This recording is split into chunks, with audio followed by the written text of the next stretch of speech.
e avançamos agora para o dia 1º de janeiro de 2026, primeiro dia em que vamos estudar a lição da Escola Sabatina juntos. Vamos considerar na quinta-feira. Portanto, um feliz 2025 para você, meu irmão, para você, minha irmã, para você, meu amigo, minha amiga, que tem estado comigo todos os dias em companhia, que eu amo saber quem são essas pessoas, e quando estou com alguém, diz, pastor, acompanha suas ações, e eu fico feliz, não porque isso me traz envaidecimento, mas é pela alegria que isso me proporciona, pelo contentamento que me proporciona o privilégio de participar da sua vida espiritual. E com isso eu também estou sendo fortalecido espiritualmente. Eu não tenho mencionado nomes aqui, mas hoje eu vou fazer uma exceção.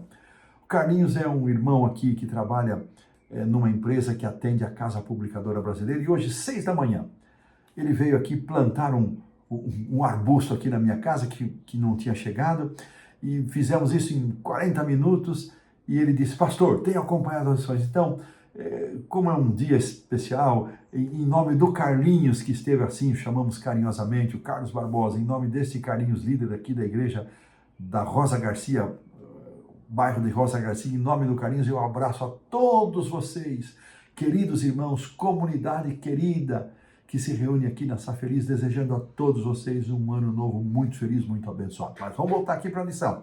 Agora vamos falar um pouquinho das igrejas de Filipos e Colossos.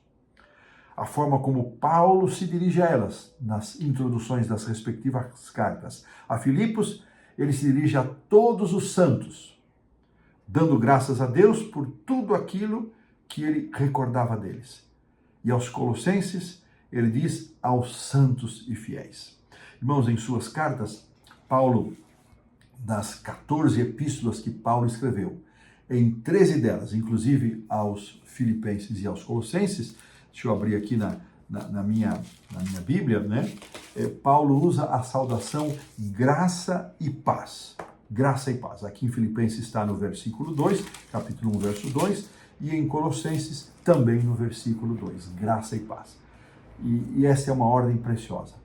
É a graça do Senhor Jesus Cristo, nosso Salvador, nosso único Salvador e nosso mediador, nosso sumo sacerdote, nosso Deus, no incomparável Senhor Jesus, pela graça de Cristo, nós podemos usufruir paz. Paz não é ausência de conflitos, mas paz é um fruto do Espírito em nós que nos permite viver a vida cristã com suas lutas e desafios, com as suas alegrias, mas acima de tudo com a esperança. Então, graça e paz é a marca. Mas aqui, aos Filipenses, então, Paulo se dirige aos santos, incluindo os bispos e diáconos, faz aqui uma menção dos líderes, né? E menciona no verso 3 as boas recordações. Essa igreja de Filipos foi para Paulo uma igreja muito especial. Muito possivelmente pelo carinho com que ela começou, pelos momentos iniciais que ele teve em casa de Lídia e de sua família. Lídia possivelmente tenha sido uma das pessoas que favoreceu a Paulo com ofertas, a pregação do Evangelho com suas ofertas, e sempre em momentos de dificuldade parecia que os filipenses eles chegavam junto a Paulo. E Paulo diz, olha, eu já aprendi a viver contente com aquilo que tenho, mas Paulo agradecia. Então, as boas recordações. É interessante comparando isso, que em Filipenses Paulo menciona os bispos, em Colossenses ele só menciona os santos e fiéis. Veja, em Filipenses, Paulo treinou esses que eram os líderes da igreja. Já os Colossenses foi uma liderança espontânea, porque foi Epáfras que recebeu a mensagem para lá. Se foi então talvez o tempo de convívio com o apóstolo Paulo não tenha sido tão grande.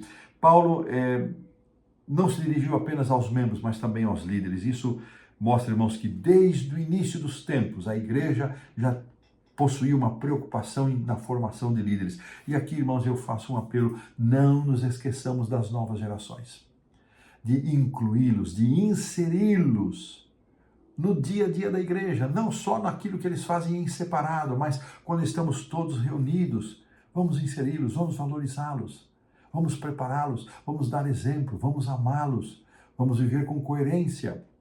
Treinar colaboradores como Timóteo e Epáfras, líderes para as igrejas, era uma prioridade por Paulo, pois isso fazia com que os seus esforços fossem ampliados. Muito antes de escrever essas igrejas, Os apóstolos já haviam começado a estabelecer seus líderes lá em Jerusalém.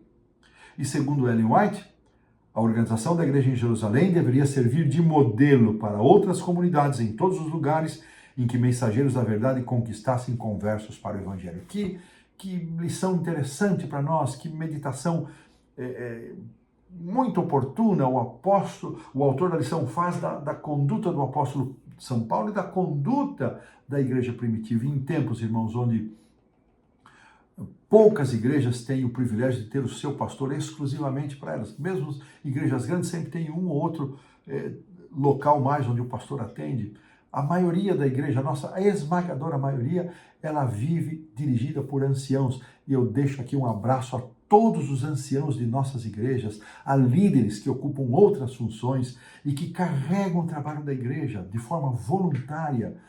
Diáconos, diaconisas, as mulheres em muitos lugares, pouca presença masculina, a todos vocês que se dedicam, que se esforçam para realizar o trabalho de Deus, o meu abraço, o meu reconhecimento e o meu desejo de que Deus possa abençoar vocês. E desta maneira, nós colocamos um ponto final na lição da quinta-feira.